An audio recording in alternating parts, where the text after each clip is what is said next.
Hello everyone, আসসালামু আলাইকুম। কেমন আছেন সবাই? ডিম এবং আলু দিয়ে খুবই সুস্বাদু এবং মজাদার একটি রেসিপি আপনাদের সাথে শেয়ার করব। সবসময় কিন্তু আমরা একই সিস্টেমের শাকসবজি মাছ মুরগি রান্না করি। মাঝে মধ্যে একটু রান্নার ভিতরে ভেরিয়েশন আসলে কিন্তু খাবারটি খেতে খুবই ভালো লাগে। খুবই সিম্পলি দুটি জিনিস দিয়ে আমি খুবই অসাধারণভাবে একটি রেসিপি আপনাদের সাথে শেয়ার করছি। আমি রান্নাটির জন্য এখানে দুটি ডিম আলাদা করে সেদ্ধ করে খোসা ছাড়িয়ে নিয়েছি এবং তেলের উপরে হালকা একটু ফ্রাই করে নিয়েছি এবং বেশ কিছু আলু সেদ্ধ করে খোসা ছাড়িয়ে রেখে দিয়েছি। এখন এই ডিম আর আলুগুলো একসাথে ভুনার মতো করে রান্না করে নেব। নর্মাল রান্নায় কিন্তু একটু ডিফারেন্টভাবে রান্না করব। সেজন্য আমি এখানে বেশ কিছু পেঁয়াজ কুচি দিয়ে দিলাম হালকা একটু রসুন বাটা।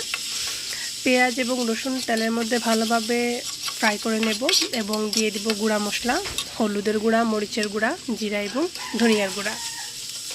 সকল গুঁড়ো মশলা এখানে অ্যাড করে দেব এবং দিয়ে দিব 2-3টে কাঁচামরিচ ফালি, মাঝখান দিয়ে ফালি করে নিয়েছি এবং হালকা একটু পানি দিয়ে মশলাটা কষিয়ে নেব। মশলাটা কষিয়ে নেওয়ার পর এখন আমি এই পর্যায়ে দিয়ে দিব 1 চা চামচ পরিমাণ আদা বাটাটাও এখানে দেওয়ার চেষ্টা করবেন, তাহলে খাবারের স্মেলটা খুবই ভালো আসে। এবং আমি দিয়ে দিলাম সামান্য একটু মাংসের মশলা, এটা অপশনাল, আপনারা চাইলে স্কিপ করতে পারেন। দিয়ে দিলাম 2 টেবিল চামচ পরিমাণ টমেটো পিউরি না থাকলে আপনারা গোটা টমেটো কেটেও কিন্তু এখানে দিতে পারেন, বা টমেটো সস দিলেও আরও ভালো হয়।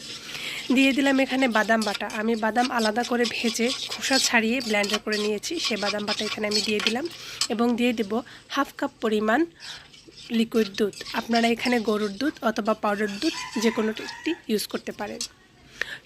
সকল উপকরণ একসাথে দিয়ে হালকা একটু ফ্লেভারের জন্য তেজপাতা দিয়ে কষিয়ে নেব এবং এখন সেদ্ধ করা আলুগুলো এখানে দিয়ে দিব এবং দিয়ে দিব 2টি ডিম। সকল উপকরণ এখানে একসাথে দিয়ে ভালোভাবে রান্না করে নেব। রান্নাটি অতি ঝটপট করা যায় এবং যে কোনো সময় কিন্তু খাবারটি রান্না করে খাওয়া যায়, তাই খেতেও কিন্তু খুবই ভালো লাগে। খাবারটি যেহেতু একটু সুইট টাইপের, আপনারা চাইলে কাঁচামরিচের পরিমাণ বেশি দিয়ে এটাকে একটু স্পাইসি করে নিতে পারেন। আমার ভিডিওটি যদি আপনাদের ভালো লেগে থাকে আমার চ্যানেলটি অবশ্যই সাবস্ক্রাইব করবেন এবং যারা সাবস্ক্রাইব করেছেন তাদেরকে অসংখ্য ধন্যবাদ।